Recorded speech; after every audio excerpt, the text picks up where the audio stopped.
Fremmer's Opus. Under the cloak of night, a gaunt figure sprinted through the grassy field, his legs carrying him as fast as his nervous gait would allow. The man was tall and thin, dressed in a long coat that billowed behind him as he ran. Spectacles perched precariously on his nose, threatening to slip off at any moment. He clutched a worn leather bag to his chest. The subtle sound of colliding jars clanked quietly from within. His hair, a wispy comb-over, danced in the wind like an ethereal crown. A single owl, disturbed by this unexpected midnight visitor, hooted its displeasure from the copse of trees from which he had just emerged. Fremmer's heart pounded relentlessly in his chest as he sprinted through the darkened landscape, his ragged breaths catching in his throat. Terror gripped him as he risked a panicky glance over his shoulder, his wide eyes searching for his pursuer. Legs trembling from exhaustion, he could feel the icy tendrils of fear clawing at his insides. His glasses slid down the bridge of his nose, and he clumsily fumbled with them in his haste. Who could be after him? Surely no one could know what he'd been doing these past days. He had been meticulous, cautious, paranoid even. But as he clutched his precious cargo, doubt gnawed at him like maggots on a corpse. An image of an innocent young girl flashed into his mind as the sound of clinking glass jars drifted quietly from his bag. Despite his immediate terror, Fremmer felt a wayward smile cross his thin lips. The final piece of his creative masterpiece was in his possession, and his fevered work was finally about to be completed. As he ran, his thinning hair clung to his forehead, damp with sweat, and his glasses threatened to slide from the bridge of his nose again. The bag he cradled seemed to grow heavier with each step, and he couldn't help but feel that the weight of its contents seemed unnaturally burdensome. Ahead of him, a dilapidated two-story house emerged from the darkness. Once a proud colonial structure with a wooden porch and white paint, it now stood as a crumbling shadow of its former self. Time and neglect had all but erased the road that once connected it to the world beyond, leaving the tall grass to swallow it whole. Fremmer had been using this forgotten ramshackle house as his hidden sanctuary. Until now, it had seemed like the perfect place to stash his treasures and lay low, but tonight its ghostly visage terrified him to his core. Desperation spurred Fremmer onward, his hope for refuge outweighing the dread that gnawed at him as he approached the forsaken edifice. Fremmer stole another anxious glance over his shoulder, and he could have sworn he glimpsed a pair of eyes smoldering like fiery coals within the tree line's embrace. His thoughts raced, exploring the unnerving implications of this relentless pursuit. Was it truly possible that someone was after him? He struggled to accept such a reality. Perhaps his mind was conjuring these phantoms. Yes, he reassured himself, his imagination was the architect of his torment. His recent indulgences and carelessness had given rise to these tricks of the mind. No one could be chasing Fremmer, he reasoned. He was a wraith, a mastermind. He had outwitted them all, and now, standing at the pinnacle of his artistic triumph, his mind merely sought to deceive him. Yes, that had to be the truth. His introspection was shattered by the sudden snap of a branch behind him. His heart leaped into his throat, and he sprinted forward with every ounce of energy he had left. With a final dash, he reached the house and threw his shoulder against the splintered wooden door. As he burst through the entryway, a cold lump of dread constricted his throat. He slammed the door behind him, only for the latch to mock his frantic efforts, refusing to secure his sanctuary. He tried to force the door shut several times, but to no avail. The door creaked open once more, letting out a mournful sigh, as an icy wind sliced through the night and seeped through the gap. Fremmer frantically scanned the foyer for a place to hide, his wide eyes sweeping wildly across the ramshackle room. The house's foyer, though once an opulent exemplar of Victorian aesthetic, was now a scene of decay and neglect. The wallpaper hung in tatters, its faded fleur-de-lis pattern peeling away from the walls in weary surrender. Crooked paintings of fox-hunting nobles leered down from the wall at peculiar angles, their judgmental eyes seeming to bore right through Fremmer's soul. He scowled and readjusted his spectacles with a slender finger. A layer of dust coated everything, having settled mostly undisturbed for years on end. The staircase that led to the second story had suffered its own share of deterioration, with parts of the handrail and several steps having gone missing. Fremmer had never dared to walk the precarious pathway upstairs, choosing instead to keep his activities confined to the ground floor.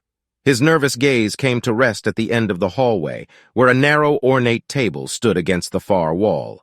A chipped Victorian Limoges vase teetered precariously atop the table, cradling the skeletal remains of ancient flowers that reached out like bony fingers from a shallow grave. Fremmer had come to find peace in the walls of his recent hideaway, but suddenly the atmosphere seemed grim and oppressive. Still gasping for breath, he pressed his back against the door and strained to listen. At first, there was only silence, and his shoulders began to relax. But then, the sound of light feet slicing through the grass reached his ears. Whoever it was, they were not merely walking, but running headlong toward the door. Fremmer's heart clenched with the chilling realization that he had, in fact, been discovered. Someone was pursuing him, and a torrent of possibilities flooded his mind. The thought of being caught before completing his magnum opus filled him with dread. His life's work would amount to nothing if he failed to finish this masterpiece. Clutching the leather bag tightly against his chest, he knew he had to conceal his work in progress and confront his pursuer. Perhaps the person remained oblivious to Fremmer's true activities in this forsaken house. Yes, he had covered his tracks impeccably. No one could possibly know. His work had been swift, precise, and undetectable. The jars in his bag jostled gently, their contents the final components of his grand artistic vision, waiting to be assembled. A bead of sweat traced its way down his forehead and clung to the tip of his nose, suspended, anticipating the plunge. With renewed urgency, Fremmer sprinted down the narrow hallway. Just as he reached the midpoint of the corridor, the front door exploded open with a force that seemed beyond the natural world. The sheer power of it hurled him against the far wall, where he collided with the table. Dazed and crumpled on the floor, he could only watch as the vase teetered for a moment before falling and shattering into a constellation of shards. A solitary figure stood in the ruin of the doorway. Framed by the darkness of the night, the figure was slender and of modest height, clad in a hoodie and jeans. As the clouds parted, moonlight streamed in, revealing a young, beautiful woman with a lithe form. Her blonde hair tumbled around her delicate face, accentuating her full lips and pointed chin. A vicious scar marred her otherwise flawless visage, carving a chasm from her upper lip to her chin. The intensity of her gaze, however, was the most terrifying aspect of her countenance, and Fremmer felt an unsettling certainty that his secrets had been laid bare. "Why are you following me?" he stammered, desperation lacing his voice. The woman did not respond. Instead, she began to advance slowly toward him. Panic flared within Fremmer, and he refused to let this unexpected adversary stand in the way of his artistic masterpiece. His grisly sculpture, hidden in the basement, was tantalizingly close to completion. Once finished, it would provide the answers to the questions that plagued his very existence. He would know what it meant to create new life, to assume the mantle of divinity itself. Seizing his leather bag, Fremmer scrambled to his feet and darted into the kitchen, determined to evade the sinister woman who threatened his grand design. He had barely crossed the threshold when he felt a vice-like grip on his collar, yanking him backward with surprising strength. Acting on pure instinct, he shot an elbow sideways as he turned, connecting with the woman's face with a resounding crack. Her head snapped to the side, but her gaze remained locked on him, her green eyes filled with an infernal hatred. Up close, she seemed far less threatening. She was merely a girl, barely older than his most recent contributor. Realizing he could likely overpower her, he contemplated ending her life then and there. Senseless violence was not his nature, but he had sacrificed too much in pursuit of his art to let her stand in his way. Fremmer was a true visionary, and everything he had done these last few nights was for the sake of his masterpiece. He had given so much of himself to get to this point he really didn't see any other way. He glanced at the rusty knives that lay on the counter nearby, and he inched backwards toward them. "Fuck you, Francis," she hissed, spitting blood. "There's nowhere left to run, you piece of garbage." The searing heat of her bottomless hatred bore into him. Fremmer was shocked at the intensity of it. Who was this insane woman, and why was her fury directed at him? It was then that he noticed her left hand emerging from her hoodie pocket, where it had been concealed. His heart caught in his throat as he realized something had gone terribly wrong. The hand she revealed was as black as the void of night, its fingers unnaturally long and sharp, twisted like the limbs of an ancient tree. To his slack-jawed horror, Francis Fremmer saw glowing symbols etched into those horrible talons. What kind of twisted nightmare had he fallen into? Like a predatory cat, he lunged across the broken tile floor, snatching a rusted knife from its resting place on the counter and brandishing it defensively. "Look here, lady. Just get the hell away from me. I don't know what you want." As Fremmer waved the knife before him, moonlight glinted off its tarnished surface. The girl responded with an unfathomably malevolent smile, which sent tendrils of pure malice into his heart, constricting it with terror. Fremmer's face went white as a sheet in moonlight. She advanced toward him, and Fremmer brandished the knife with reckless abandon. But she caught his clumsy hand in her right grip, and with a swift jerk, snapped his wrist backward. He howled in pain, dropping the knife. Suddenly, her monstrous left hand lunged toward his face, but he managed to deflect it with his leather bag, the jars inside clinking together. Seizing the opportunity, he kicked her in the stomach, propelling her backward into the kitchen table. The impact caused the table to strike the dilapidated wall, and a tattered painting tilted sideways, crashing onto the surface. It was a reproduction of Thomas Cole's The Voyage of Life Manhood, the third painting in the series. Fremmer had been quite taken with it, drawing inspiration from it as he worked. It was obvious to Fremmer that this woman simply despised art. He had kicked her hard, and he didn't dare pause to see if she was still pursuing him. He kept a loaded shotgun in the basement just in case, resting close to his magnum opus. Although Fremmer despised firearms, he knew he must stop this sinister woman from interfering any further. The faster he dispatched this banshee, the sooner he could finish his work, and finally the muse would be satisfied with him. Finally, he would be able to rest. "Damn you, you wretched witch!" he screamed, bolting toward the basement door. He flung it open and hastily descended the rickety wooden steps into the darkness below. From the kitchen, the young woman's chilling words reverberated through the air, their meaning clear to Fremmer despite the strangeness of the language. Otterin. In the chaos, one of his shoelaces had come undone, and as he raced down the stairs, his feet became entangled. He tumbled forward, crashing down hard on the steps with increasing momentum. At the bottom, his head struck the concrete floor, replacing the room's blackness with blinding white light. The leather satchel burst open, and the twin jars tumbled out, their grisly contents spilling onto the filthy cement floor.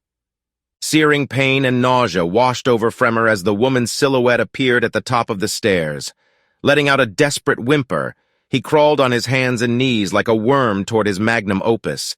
He had considered naming it The First Child, its macabre form towering above him now, arms outstretched as if to embrace its creator. The figure, crafted from the body parts of various unwilling contributors, was suspended from a rusty chain-link fence and entwined with barbed wire. Its head, however, was that of a dog, its mouth agape and tongue lolling out, eye sockets empty. Fremmer inched closer to his twisted masterpiece, the final components, his latest victim's eyes, rolling to rest near the bare feet of the grotesque sculpture. As Fremmer scooped the pair of orbs into his sweaty palm, he heard the soft patter of footsteps descending into the darkness to meet him. He struggled to his feet, and just as he was about to place the eyes into the dog's empty sockets, completing his work, a horrifyingly strong grip spun him around. Fremmer dropped the eyes, and they landed on the ground with a nauseating splat. Battered and exhausted, Fremmer's right hand stretched out, clawing frantically for the shotgun propped against the wall, barely out of reach. Despite his efforts, he found himself drawn to her captivating emerald gaze, the depths of which seemed to hold whispers of eternity, wheels within wheels, and time within time. As the last vestiges of resistance ebbed away, he felt his strength abandon him, leaving his body limp and powerless. The young woman's face was contorted with demonic fury, her eyes expressing unfathomable wrath. To his surprise, her raised hand did not tear out his throat as he had anticipated. Instead, she gently traced a symbol on Fremmer's forehead with unexpected tenderness. The rage in her eyes gave way to resolution, and her features softened. She truly was quite beautiful, he thought to himself. She released him, and Fremmer crumpled to his knees.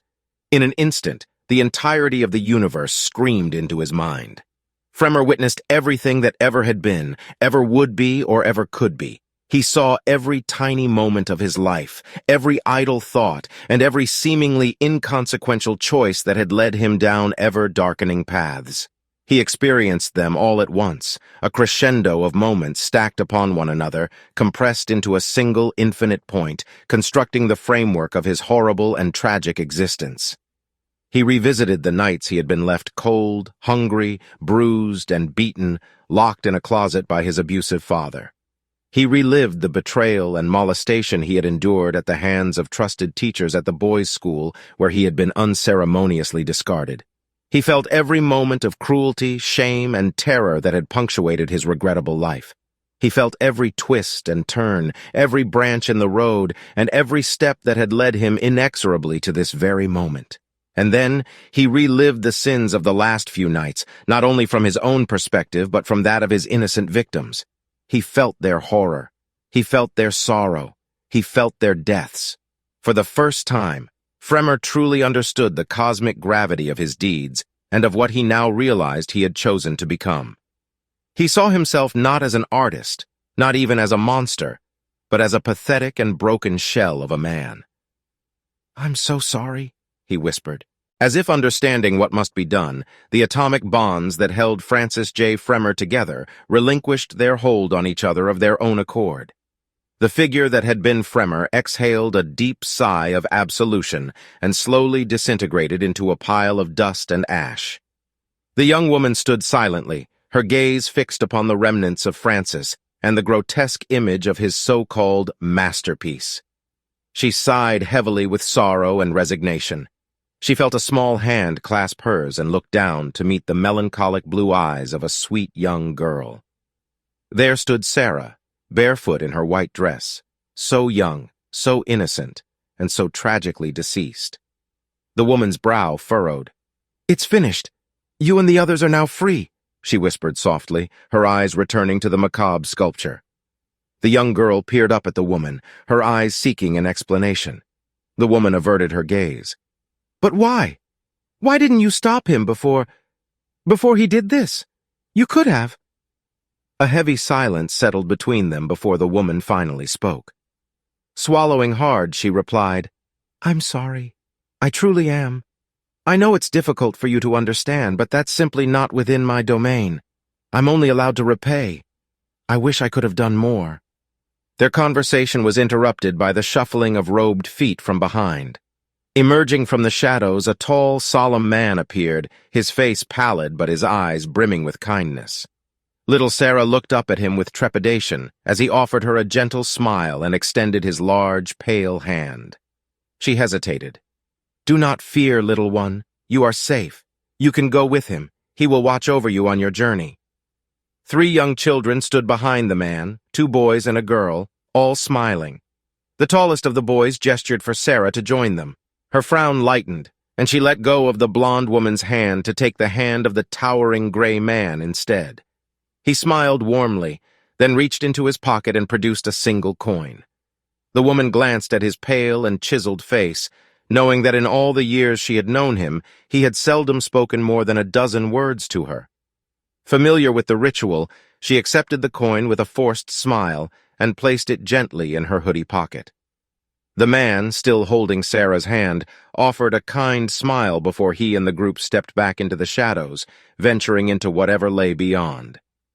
Sighing once more, the woman retrieved a shovel leaning against the wall and set to work, liberating the gruesome sculpture from the wire that ensnared it. The abhorrent figure collapsed into her arms, its blood staining her blue hoodie with streaks of crimson. Undisturbed, she cradled it gently and began humming an eerie, ancient melody, ascending the steps and disappearing into the night.